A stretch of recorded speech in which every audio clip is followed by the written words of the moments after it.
네, 성도님들 인사드리겠습니다. 안녕하십니까? 네, 오늘 성도님들과 나눌 말씀은 사무엘 상에 있는 말씀입니다.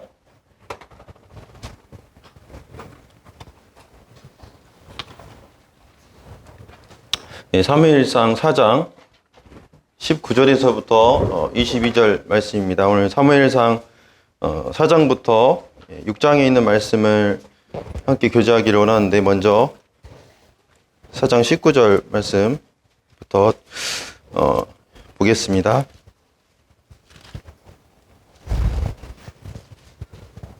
사장 19절부터 22절까지 제가 읽어드리겠습니다. 그의 며느리인 비느하스의 아내가 임신하여 해산 때가 가까웠더니 하나님의 궤를 빼앗긴 것과 그의 시아버지와 남편이 죽은 소식을 듣고 갑자기 아파서 몸을 굽으려 해산하고 죽어갈 때에 곁에 서 있던 여인들이 그에게 이르되 두려워하지 말라, 네가 아들을 낳았다 하되 그가 대답하지도 아니하며 관념하지도 아니하고 이르기를 영광이 이스라엘에서 떠났다 하고 아이 이름을 이가봇이라 하였으니 하나님의 궤가 빼앗겼고 그의 시아버지와 남편이 죽었기 때문이며, 또 이르기를 하나님의 궤를 빼앗겼으므로 영광이 이스라엘에서 떠났다 하였더라. 오늘 말씀의 주제는 하나님의 일하심을 보라, 하나님의 일하심을 바라보라, 이런 말씀으로 함께 교제하기를 원합니다. 뉴스에서 또는 또 지인들 가운데도 종종 사람들은 자살이라는 극단적인 선택을 하는 것들을 볼 수가 있습니다. 자살하는 이유를 이렇게 살펴보게 되면 어떤 상황이 어렵게 되었을 때 그 어려운 상황을 더 이상 극복할 수 없겠다, 더 이상 내 힘으로 아무것도 할 능력이 되지 않겠다라고 느꼈을 때 이제 이 사람이 모든 것을 포기하고 자살을 한다고 합니다. 저도 이제 한번 검색을 해보니까 우리나라가 OECD 국가 중에서 제일 자살률이 높다고 이렇게 나와 있더라고요. 그래서 그 정신적인 그 내용들을 이렇게 살펴보니까 부정적이고 또 비관적인 생각, 그 다음에 내가 더 이상 아무것도 할 수 없는 이러한 상태라고 판단이 되었을 때 이제 사람은 자살이라는 어려운 극단적인 선택을 한다고 합니다. 이러한 자살하는 사람들을 보면서 안타까움을 금치 못하면서도 한편으로 정말 힘들겠지만 굳이 정말 거기까지 자살이라는 이러한 선택까지 해야 했을까 하는 생각을 해보게 됩니다. 믿는 그리스도인 가운데서 자살이라는 이러한 극단적인 선택으로 삶을 버리게 되는 이러한 경우는 많지 않지만, 때로는 우리는 바라는 것을 어떤 것을 바라게 될 때 그것이 이루어지지 않았을 때 갖게 되는 절망감을 느끼게 되고, 또 거기에 대해서 이 상황에 대해서 판단하고 낙심하고 절망감으로 삶을 살게 되는 이러한 경험들을 우리는 하게 되는 것입니다.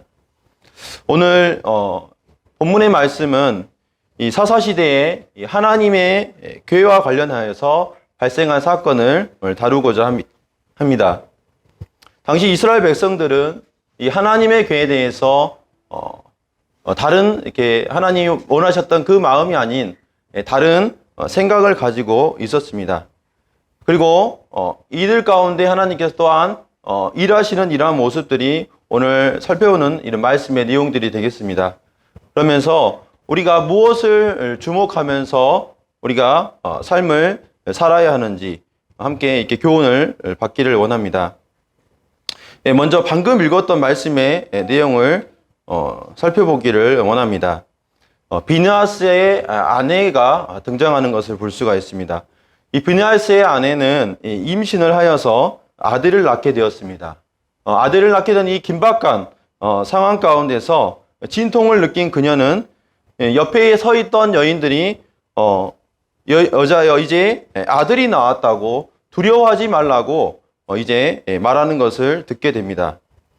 여자에게 있어서 가장 잊을 수 없는 중요한 순간이라고 한다면 아마 아이를 낳을 때일 것입니다. 그래서 여자들이 만나면은, 남자들은 만나면 군대 얘기를 하지만 여자들은 만나면 아이를 낳았을 때 내가 이랬다 저랬다 이런 이야기들을 주제거리로 이렇게 이야기하는 것을 볼 수가 있습니다. 바로 이 엄청나게 중요한 순간에 이 비느하스의 아내는 더 중요한 것이 있었다고 이렇게 보여집니다. 그것은 하나님의 괴가 빼앗겼다고 하는 것이었습니다. 그리고 이 하나님의 괴가 빼앗겼다는 이것 때문에 그녀는 아이의 이름조차 이가봇이라는 이름을 짓게 됩니다. 그 이가봇의 이름의 뜻은 영광이 떠나갔다. 영광이 나에게서 떨어져 나갔다. 이런 뜻이었습니다. 아들의 이름까지도 저주에 가까운 이 이름을 짓는 그녀의 모습을 보면 그녀는 현재 자신의 상황을 정말로 완전히 절망적인 상황이라고 판단했던 것이었습니다. 그런데 이 여인이 들었던 소식이 무엇이었는지 이렇게 살펴보게 되면 세 곳에 이 여인이 이 부분을 언급하고 있는데 19절에서는 들었던 소식들이 나와 있고 21절에서는 그 소식을 듣고 첫 번째로 하는 말이 나옵니다. 그리고 이 여인이 두 번째 했던 말이 22절이 나옵니다. 그래서 들었던 소식과 그 다음에 첫 번째로 내뱉었던 말과 두 번째로 내뱉었던 말, 이렇게 세 부분들을 이렇게 살펴보게 되는데 들은 소식은 세 가지였습니다. 그리고 첫 번째 말했던 말도 세 가지의 사실을 이렇게 말하고 있습니다. 그것은 첫 번째는 하나님의 괴를 블레셋 민족에게 빼앗겼다. 두 번째는 시아버지 엘리가 죽었다. 그 다음에 세 번째는 남편인 비느하스가 그 전쟁터에서 죽었다. 이 세 가지의 사실에 대해서 듣고 또 말을 하였습니다. 근데 두 번째 말하는 말을 보면은 그녀가 정말로 마음속에 완전히 절망적이라고 판단했던 그 이유가 나와 있는데 그것은 22절 보면 하나님의 괴를 빼앗겼으므로 영광이 이스라엘에게서 떠났다 하였더라. 그래서 이 여인의 마음 가운데 가장 절망적으로 느꼈던 그것은 하나님의 괴가 빼앗겼다. 이것이 지금 현재 아들을 낳게 되는 이 상황마저도 별로 중요하지 않게 되는 이러한 것을 판단하게 되었던 것입니다. 그런데 하나님의 괴를 빼앗긴 것과 그리고 이스라엘의 영광이 떠난 것 사이에는 이 두 가지 사이에는 연관관계가 없다는 것입니다. 그런데 이 여인은 하나님의 괴를 빼앗긴 것이 곧 이스라엘의 소망이 없고 더 이상 아무런 기대할 것이 없는 이러한 상태에 되었다고 판단하게 된 것입니다. 이 부분을 이렇게 생각하면서 우리 역시도 우리의 삶을 판단할 때 연관관계가 없는 이러한 것들을 가지고 우리의 상황에 대해서 판단하고 잣대를 댈 수 있다고 하는 것입니다. 좀 더 이 하나님의 괴에 대해서 당시 이스라엘 백성들이 어떠한 마음을 갖고 있었는지 이 부분을 좀 살펴보기를 원합니다. 이 부분이 방금 사무엘상 4장 1절에서부터 18절에 이 내용이 나와 있습니다. 그래서 당시에 하나님의 괴에 대해서 이스라엘 백성들은 어떤 생각을 가지고 있었는지 전부 다 읽지는 않고 제가 몇 군데 이렇게 읽으면서 말씀을 드리겠습니다. 먼저 1절부터 14절까지 말씀을 한번 보겠습니다. 사무엘의 말이 온 이스라엘에 전파되니라. 이스라엘은 나가서 블레셋 사람들과 싸우려고 에베네셀 곁에 진치고 블레셋 사람들은 아벡에 진쳤더니 블레셋 사람들이 이스라엘에 대하여 전열을 벌이니라.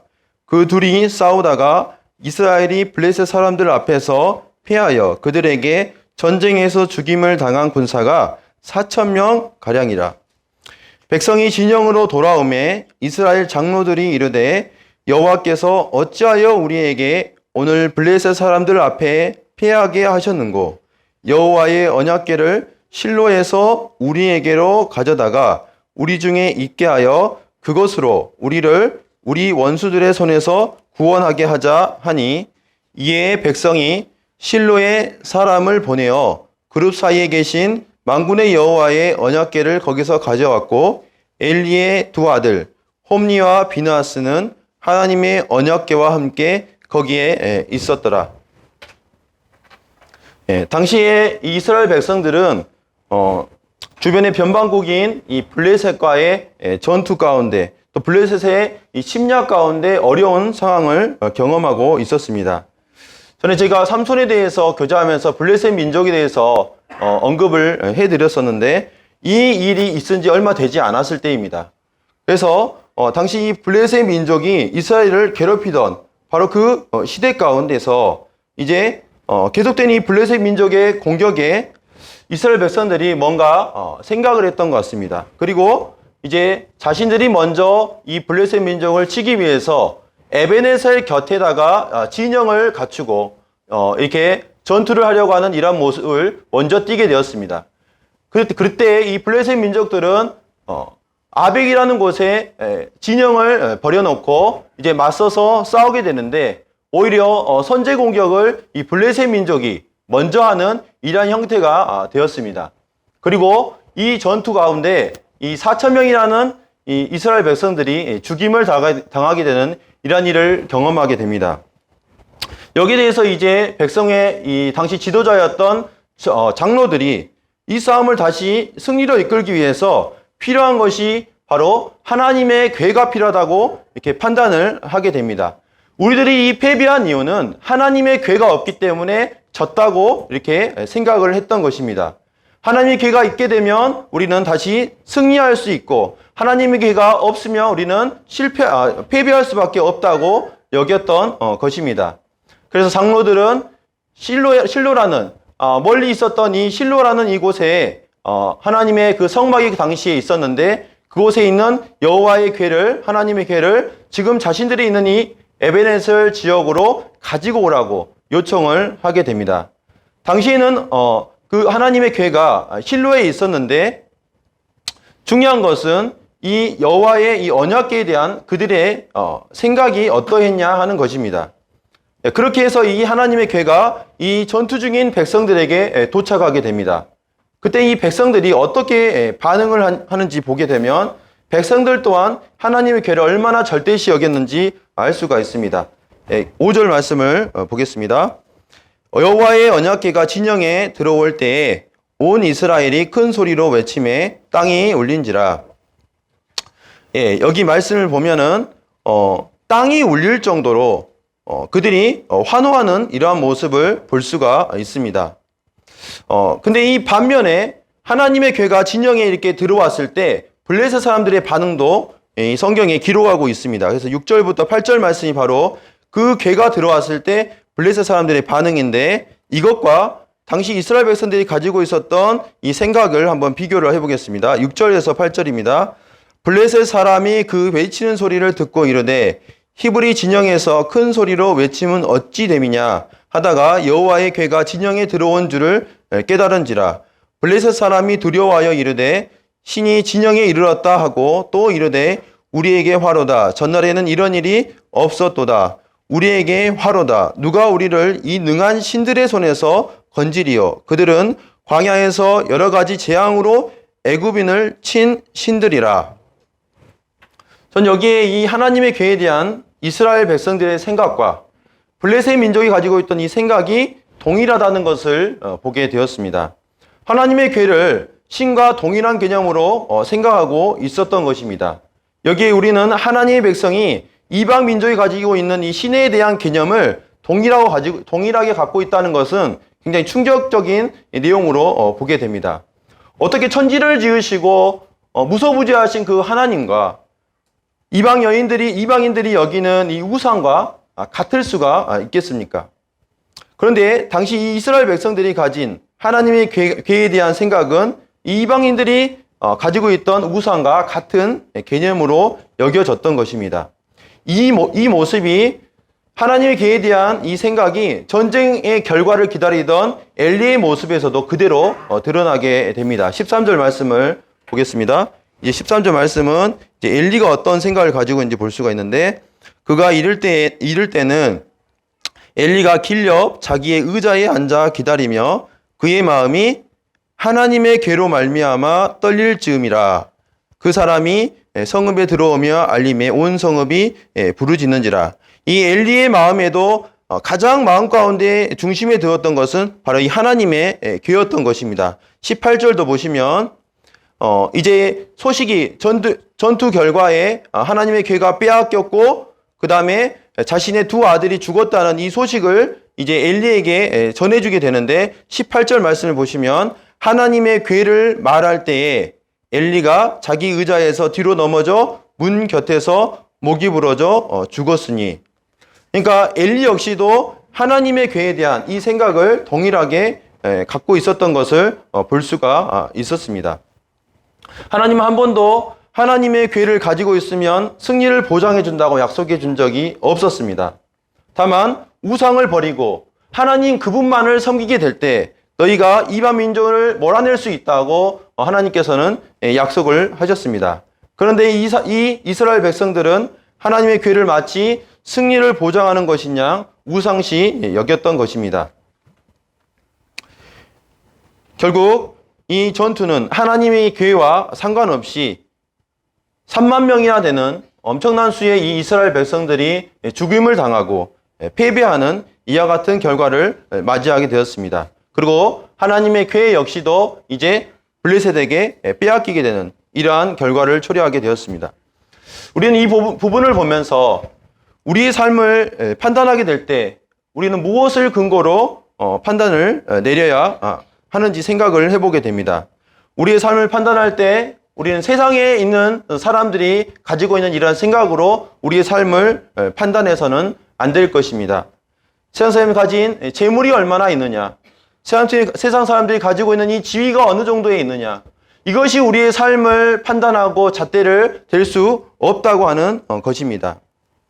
또 한 가지는 이 비느하사의 여인처럼 아내처럼 당장의 나의 이루어진 이 상황을 보면서 나의 개인적인 지금 현재의 상황과 가정에 일어나는 어떠한 일도로 인해서 우리의 모든 삶 전체를 단정지어서는 안 된다고 하는 것입니다. 그것은 하나님의 일하심의 이 관점 안에서 우리의 삶을 내다보아야 하기 때문입니다. 이제 이 부분을 사무엘상 5장과 6장의 내용에서 확인을 해보기를 원합니다. 이 사무엘상 5장 6장의 말씀은 하나님께서 빼앗긴 그 하나님의 괴가 이제 블레셋 진영에 있을 때 일어났던 일들을 말하고 있는데, 하나님의 괴가 블레셋 민족에게 빼앗겼으니 이제 하나님은 더 이상 아무런 일을 하실 수 없게 되었다. 하나님의 일하심은 여기서 마무리되었다. 이스라엘 민족도 그렇게 세상에서 사라져 버렸다. 이렇게 다음 장이 사무엘상 5장 6장에 나오지 않고 있습니다. 아무런 능력도 발휘할 수 없다고 보였던 이 하나님의 괴가 블레셋의 주요 도시인 이 세 곳을 갈 때마다 하나님께서는 그곳에서 일하시게 되었고, 그것이 이스라엘로 온전히 돌아가게 되는데 하나님께서 일하게 되신 것입니다. 1절에서부터 5절까지 말씀을, 5장 1절에서 5절 말씀을 제가 읽어드리겠습니다. 블레셋 사람들이 하나님의 괴를 빼앗아 가지고 에베네셀에서부터 아스돗에 이르니라. 블레셋 사람들이 하나님의 괴를 가지고 다곤의 신전에 들어가서 다곤 곁에 두었더니 아스돗 사람들이 이튿날 일찍이 일어나 본즉 다곤이 여호와의 궤 앞에서 엎드러져 그 얼굴이 땅에 닿았는지라. 그들이 다곤을 일으켜 다시 그 자리에 세웠더니 그 이튿날 아침에 그들이 일찍이 일어나 본즉 다곤이 여호와의 궤 앞에서 또다시 엎드러져 얼굴이 땅에 닿았고 그 머리와 두 손목이 끊어져 문지방에 있고 다곤의 몸뚱이만 남았더라. 그러므로 다곤의 제사장들이나 다곤의 신전에 들어가는 자는 오늘까지 아스돗에 있는 다곤의 문지방을 밟지 아니하더라. 제가 여기 이 지도에 보면은 당시 하나님의 언약궤가 어떻게 이동했는지 지도로 표현을 해놨습니다.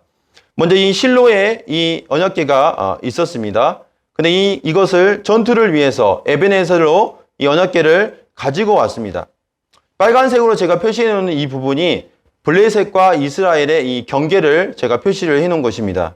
그래서 이 에베네셀에서 전투에서 이제 아벡과의 대열을 이렇게 갖췄을 때 이제 블레셋이 승리를 거두었을 때 그 하나님의 이 괴에 대해서 괴를 그 블레셋 민족들은 아스돗이라는 굉장히 멀리 있는 지역까지 가지고 옵니다. 그 이유가 무엇이었냐면 바로 이 아스돗에 다곤 신상이 있었기 때문입니다. 블레셋이 자기를 지켜주고 자기를 승리를 이끌게 해준다는 이 다곤 신전이 있는 이 아스돗까지 이 블레셋 민족들은 가지고 갔던 것입니다.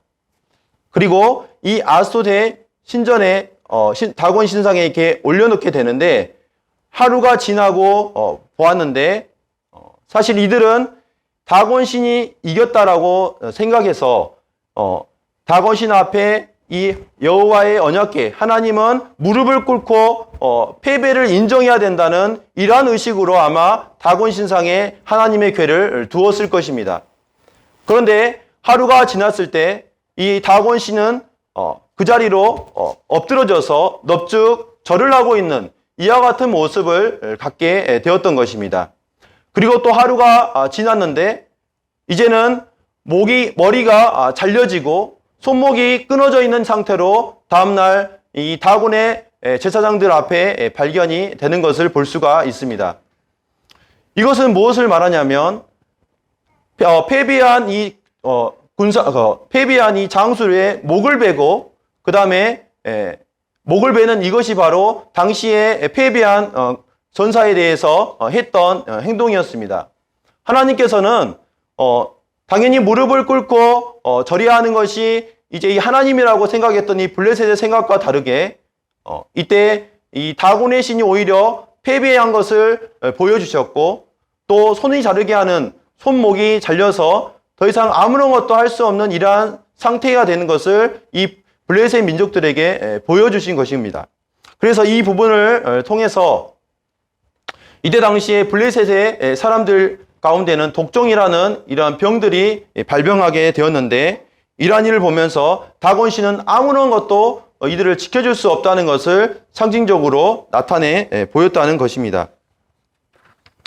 그래서 아스돗과 가드와 에그론으로 옮겨질 때마다 그 성읍에 독한 종기가 나서 온 성읍에 사람들이 죽거나 독한 종기로 부르짖는 고통하는 이러한 일들이 이 블레셋 민족 가운데 일어났던 것입니다. 이 기간이 바로 이 7개월이나 되는 것입니다. 이 7개월 동안 하나님은 블레셋 지경에서 스스로 일하고 계셨던 것입니다. 여기에 대해서 이제 블레셋 사람들은 모든 제사장들과 점쟁이들을 소집하여서 이를 어떻게 해결할 것인지 회의를 하는 내용이 이제 6장에 나오게 됩니다. 그래서 이 회의의 주제에는 딱 두 가지로 이렇게 모여지는데 2절을 보시면 이 하나님의 궤를 다시 어떻게 하면 이스라엘 땅으로 보낼 것인가 라는 이 주제를 가지고 회의를 먼저 진행하게 됩니다. 그리고 또 두 번째 주제는 이 재앙이 바로 하나님의 정말 저들이 믿는 그 하나님에 의해서 이루어진 것이냐 아니면 우연히 이러한 일들이 일어난 것이냐 이 두 가지의 주제를 가지고 회의를 하게 됩니다. 이 두 가지를 해결하기 위해서 이제 블레셋 사람들은 결정을 하게 되는데 그 내용이 이렇습니다. 먼저 수레를 하나 만들자. 수레를 하나 만들게 되고 그리고 그 위에 하나님의 궤를 올려놓고 그들이 이 하나님을 진노케 했다고 여겨졌기 때문에 속건제의 의미로 금으로 만든 이런 물건들을 상자에 담아 두게 됩니다. 그래서 이 두 가지를 수레에 올려놓고 이 수레를 암소 두 마리를 끌게 해서 이 수레가 이스라엘 땅인 이 벳세메스 지역으로 가게 된다면 이것은 저들이 믿는 그 하나님이 이와 같은 일을 이루어 주신 것이고 그렇지 않고 이 블레셋 지경에 그대로 머물러 있다면 그것은 우연히 일어난 것이다라고 말하는 것입니다. 근데 제가 이 부분을 말씀드리는 데 있어서 한 가지 짚고 넘어갈 부분이 있습니다. 제가 여기 지도를 보시게 되면 그들이 생각해낸 이 방법은 굉장히 그들은 어떻게 해서든지 하나님을 믿지 않고자 하는 이러한 마음에서 이러한 해결책을 고안했던 것을 생각할 수가 있습니다. 여기 암소 두 마리라고 얘기를 했는데 정확히 이 암소 두 마리는 송아지를 젖대기 전 젖대 송아지가 있는 이 암소 2마리였습니다. 그리고 이 암소를 끌게 하고 그 송아지는 집에다가 이렇게 묶어두는 이러한 상황이었고, 그 다음에 또 베세메스라는 이 지역을 선택했는데, 이 베세메스는 지금 여기 지도에서 보다시피 이스라엘 지경인데, 보게 되면은 에그론이라는 이 지역은 해안 평야 지역이었습니다. 반면에 베세메스 지역은 300m에서 500m, 해발 300에서 500m라는 이 구릉지, 높은 지대에 있었습니다. 그러니까 같은 고도상에 있는 지역이 아니라 굉장히 높은 지역에 이 베세메스라는 지역이 있었던 것입니다. 그래서 어떻게 해서든지 하나님이 아닌 우연히 이러한 일들이 일어났다고 사람들이 믿도록 하기 위해서 이러한 희박한 상황을 설정해 놓았던 것입니다. 그들은 어쩌면 끝까지 하나님의 일하심을 인정하지 않고자 애를 썼지 않을까 생각이 됩니다. 근데 그 결과가 어떻게 되었습니까? 사무엘상 6장 10절에서 14절 말씀 보겠습니다. 그 사람들이 그같이 하여 젖나는 소 2를 끌어다가 수레를 메우고 송아지들은 집에 가두고, 아까 제가 말씀드렸습니다. 이 젖나는 소는 암소 2마리고요. 그 다음에 송아지들은 집에 가뒀다고 이렇게 얘기했습니다. 11절, 여호와의 궤와 및 금지와 그들의 독종의 형상을 담은 상자를 수레 위에 실으니, 이 2가지가 이렇게 실려 있는 것입니다. 하나님의 궤와 또 그들이 속건제라고 여겼던 것들을 이 수레 위에다가 올려놓습니다. 12절, 암소가 베세메스 길로 바로 행하여 대로로 가며 갈 때에 울고 좌우로 치우치지 아니하였고, 블레셋 방백들은 베세메스 경계선까지 따라가니라. 베세메스 사람들이 골짜기에서 밀을 베다가 눈을 들어 궤를 보고 그 본 것을 기뻐하더니 수레가 베세메스 사람 여호수아의 밭 큰 돌 있는 곳에 이르러 선지라. 여기 말씀을 보면 암소가 베세메스 길로 바로 행했다고 말하고 있습니다. 그리고 좌우로 치우치지 않았다고 말하고 있는 것을 볼 수가 있습니다. 근데 이 암소들이 어떻게 하고 갔다고 말하고 있습니까? 울고 갔다고 말하고 있습니다. 왜 울고 갔을까요? 자기의 송아지 새끼들을 저 뒤에 두고 가야 하는 이 상황 때문에 그렇게 되었던 것입니다. 어미소의 이 본능보다 더 강한 어떤 힘에 의해서 그들은 이 베세메스 길로 갔다는 것을 이 성경은 말해주고 있는 것입니다. 바로 하나님에 의해서 이루어졌다고 말할 수밖에 없게 된 것입니다.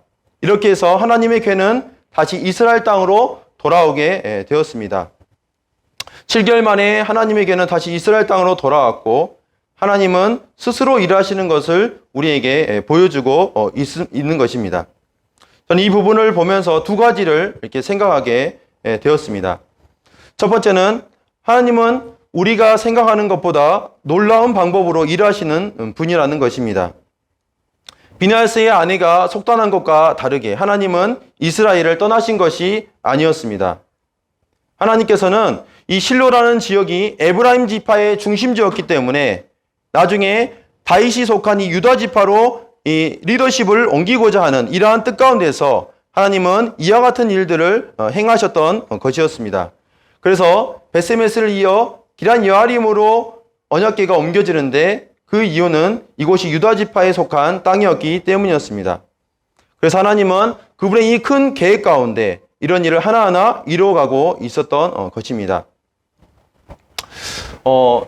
제가 이 부분을 생각하면서 제가 청년 시절에 직장을 얻기 위해서 공부를 했던 그 시절이 이렇게 생각이 났습니다. 저 역시 이제 공부를 하는 가운데 이제 임용고시를 한 번에 이렇게 붙은 것이 아니고 3번이나 떨어지는 이러한 낙방의 이런 시간들을 이렇게 경험하게 되었는데, 이제 4번째 시험 마지막으로 이제 치러보자 하고 4번째 시험을 치를 때 한 성도님의 결혼식이 있어서 제가 이제 운전을 하고 가게 되었습니다. 그때 이제 제 혼자 차를 타고 간 게 아니라 저희 옆에 이미 임용고시를 합격한 형제, 저와 동갑인 형제의 어머니 자매님이었습니다. 그 자매님과 함께 차를 타고 갔습니다. 그 친구 형제의 어머니 자매님께서 저에게 이런 말씀을 하셨습니다. 이제 저희 상황도 알고 있었고, 그때, 그 자매님이, 저에게, 저를 위해서 이제 기도도 많이 하시고 하셨는데, 그때 저에게 이런 말씀을 하셨는데, 끝날 때까지 가봐야 하는 거예요. 라는 얘기를 했습니다. 끝날 때까지 가봐야 하는 거다. 끝날 때까지 끝난 것이 아니에요. 라는 말을 저에게 이렇게 몇 번에 걸쳐서 이야기를 하셨습니다. 전 이 말이 계속 저희 마음속에 이렇게 남았습니다.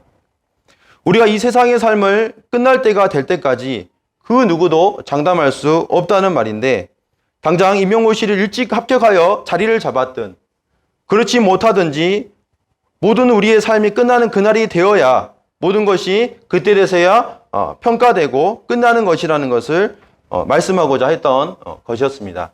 저는 그 말이 굉장히 일리가 있었다고 생각이 듭니다.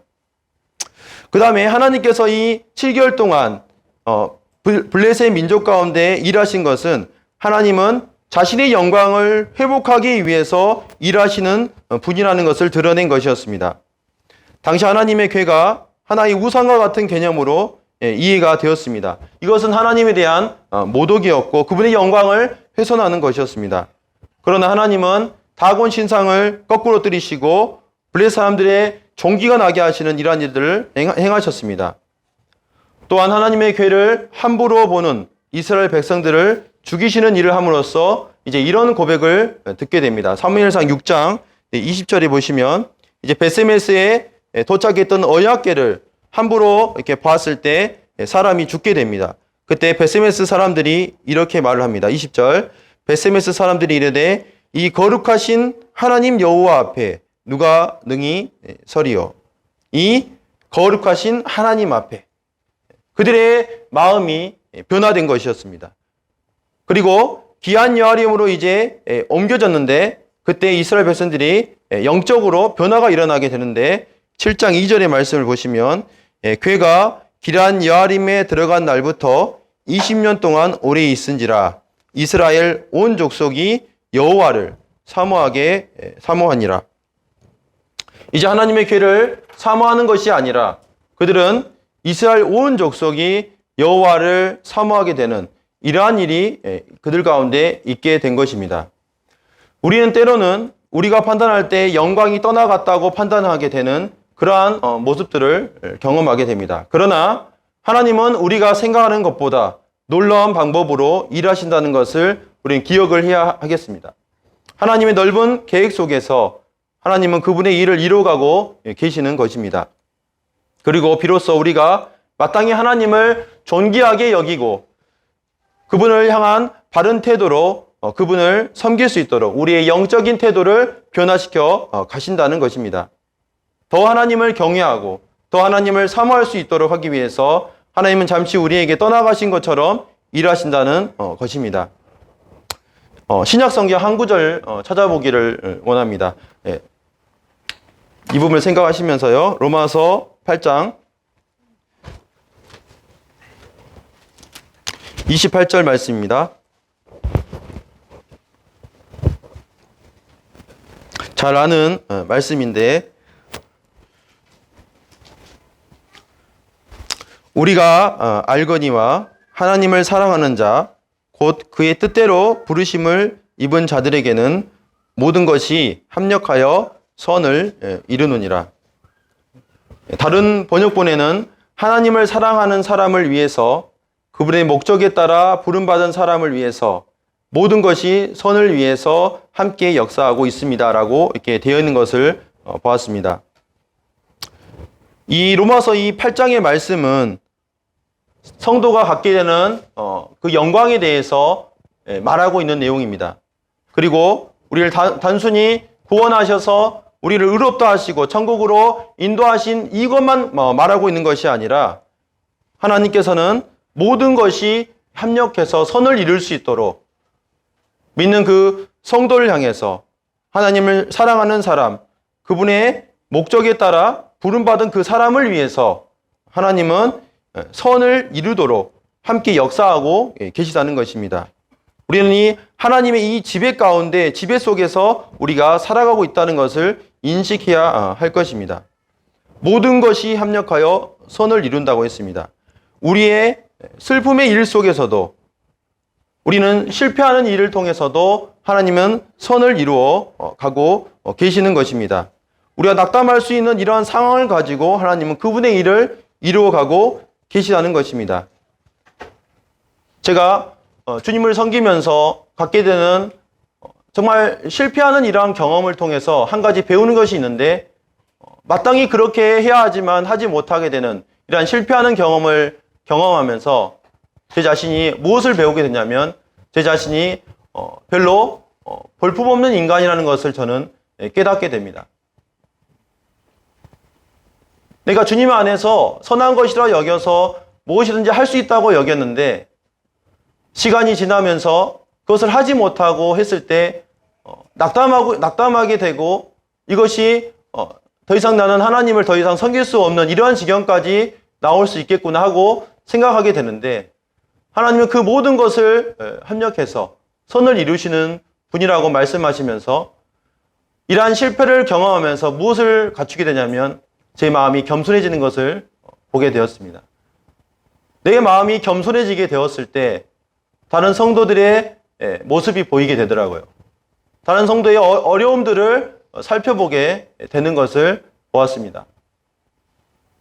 여기 모든 것이 합력하여 선을 이룬다는 이 말씀에는 이 세상의 어떤 성공을 이루시겠다는 말씀이 아니라는 것을 모두 알고 계실 것입니다. 이 8장의 말씀을 보시면 탄식도 나오고 연약함도 나옵니다. 하나님은 이 탄식과 연약함, 이러한 것들을 사용하셔서 선을 이루시는데, 이 선의 의미는 바로 29절에 나와 있는 것처럼 하나님이 미리 아신 자들을 또한 그 아들의 형상을 본받기 위해서 하신다고 했습니다. 하나님의 그 아들의 형상을 빚어가기 위해서 하나님은 계속해서 이 땅 가운데 우리의 모든 접하는 일들을 통해서 우리를 변화시키고 계시는 그런 분이라고 말하고 있는 것입니다. 그래서 우리는 내 자신과 또 가정과 교회의 이런 상황들을 보는 것이 아니라 하나님 그분께서 일하시는 모든 것을 합력하여 선을 이루시는, 함께 일하고 계시는 그분을 바라볼 때 우리는 합당한 삶을 살 수 있다는 것입니다. 저는 오늘 성도님들에게 하나님 일하심을 바라보라는 말씀으로 교제를 나누었습니다. 하나님의 교회가 떠나간 것이 판단의 기준이 아니었던 것처럼 세상 사람들의 기준이 우리의 평가의 기준이 될 수가 없습니다. 또 당장의 상황만이 우리의 삶을 결정짓는 것이 아니라는 것을 말씀드렸습니다. 이 모든 것을 합력하여 선을 이루시는 그분의 이 작품으로 우리가 살아가고 있음을 기억하면서 또 위로를 얻고 또 힘을 얻고 그분 안에서 오늘 아까 어떤 한 형제님께서 이렇게 찬양을 선택하셨는데 온전히 이렇게 찬양하게 한다는 그런 가사가 있었는데 정말 우리의 마음 중심으로부터 하나님을 이렇게 신뢰하면서 그분을 찬양하게 되기를 원합니다. 평안한 한 주 되시기 바랍니다. 감사합니다.